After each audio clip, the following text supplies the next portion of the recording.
Welcome to Plutus IS. Today we are going to discuss a very important topic of climatology, which is a geostrophic winds.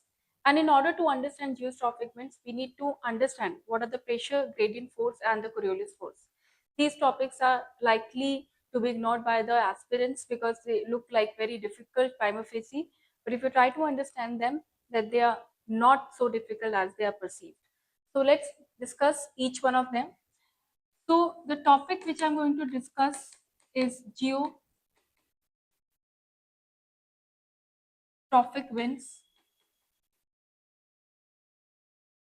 And for that, you need to understand what are the pressure gradient forces, Coriolis forces, and frictional force, right? So as somebody who has done climatology, they must be knowing that the wind always blow from high pressure to low pressure, right? That is a prerequisite for the winds to blow. A high pressure area and a low pressure area, and the wind will always blow from high pressure to low pressure. What are the conditions for high pressure? The air has to descend here in the high pressure, right? And the temperature will be relatively cooler. I'm using the word relatively. Please point it. Please take a note that I'm using the word relatively cooler than the other areas, right? And hence there will be wind which is going from the high pressure to low pressure, right? Now, what could be the consequences of the high pressure and low pressure difference? When I talk about high pressure, low pressure difference, then I can also call it as the pressure gradient. It simply means that there is a change in the pressure, and gradient simply means difference. Kindly note that the more pressure gradient is going to be, it will impact the velocity of the winds. Velocity of the winds. So can I say that the wind velocity is directly proportional to the pressure gradient force? Yes. The more the difference, more is going to be a velocity.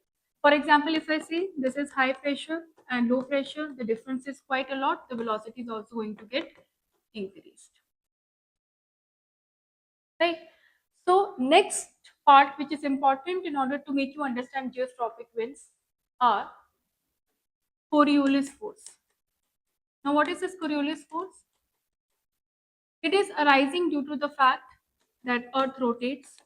Because of the rotation of the Earth, there is generation of a force which you call it as Coriolis force.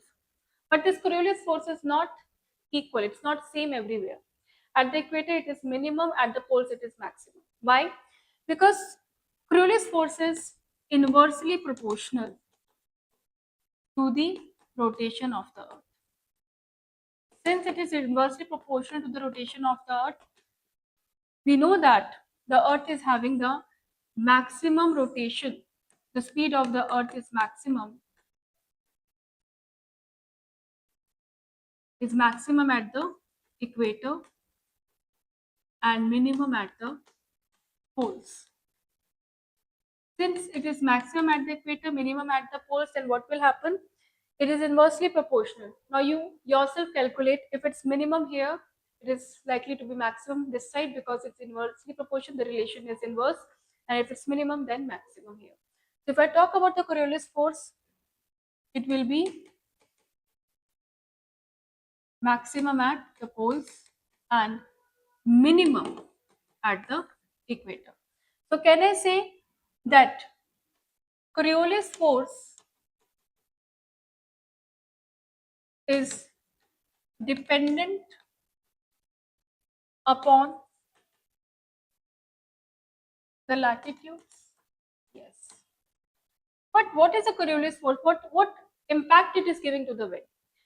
So Coriolis force is responsible for deflecting the wind in the northern and southern hemisphere. Now the tendency of the wind is to go straight in the line, but the point is because this force exists, which you call it as Coriolis force in the northern and southern hemisphere. So what will happen? It will deflect in the right hand direction or left hand direction.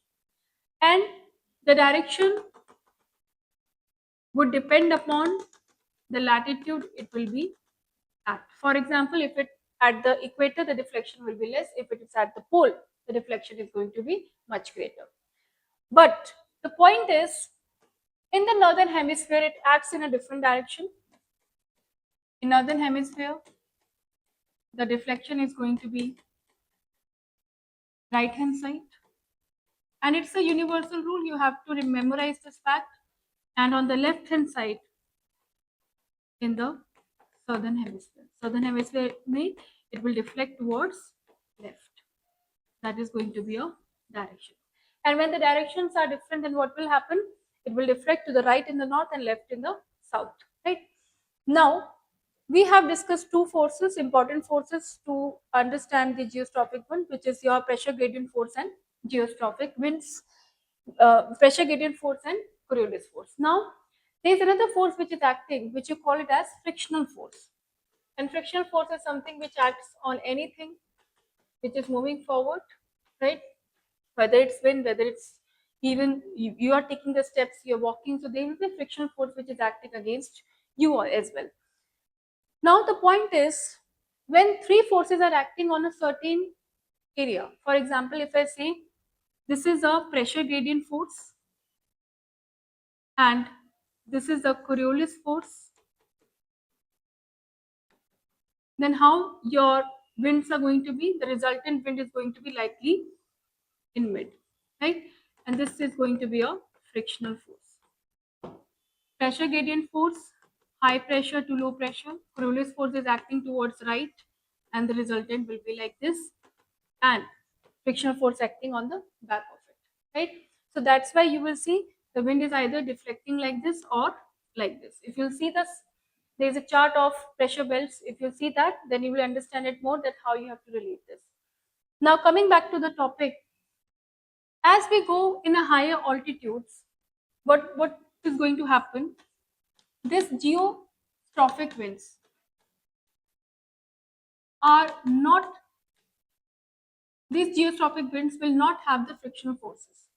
For example, if I go in the above latitudes, then what will happen?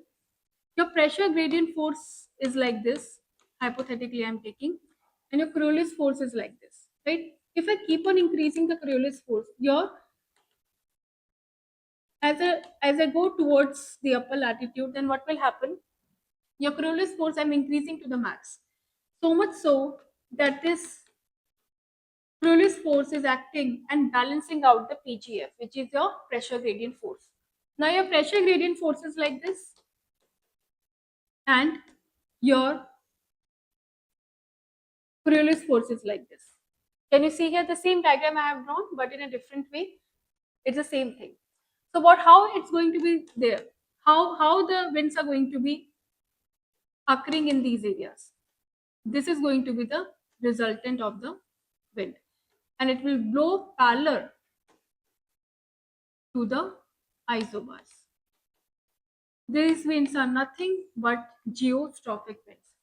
Geostrophic winds are those kind of winds when the pressure gradient force will act and will balance out by the Coriolis force. When it is balanced out by the Coriolis force, it simply means it will be in the opposite direction of the Coriolis force.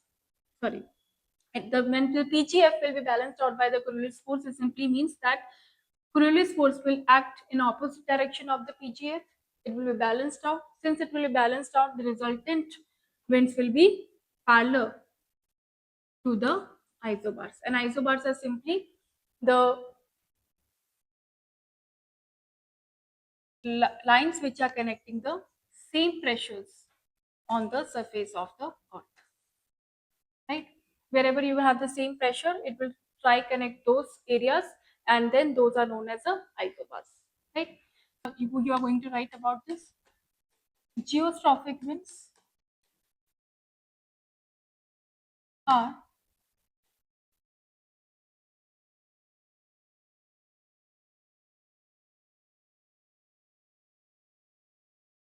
where PGF, your pressure gradient force,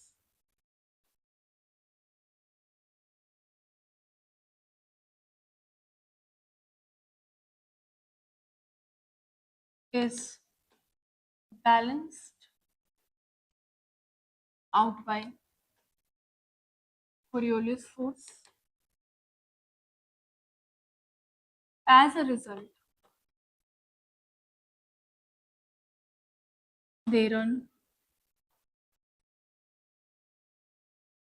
parallel to the isobars. One example of geostrophic winds, jet streams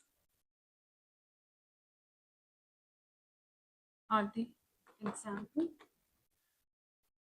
of geostrophic.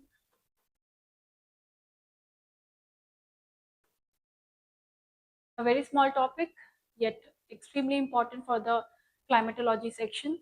I hope you have understood this. Thank you so much.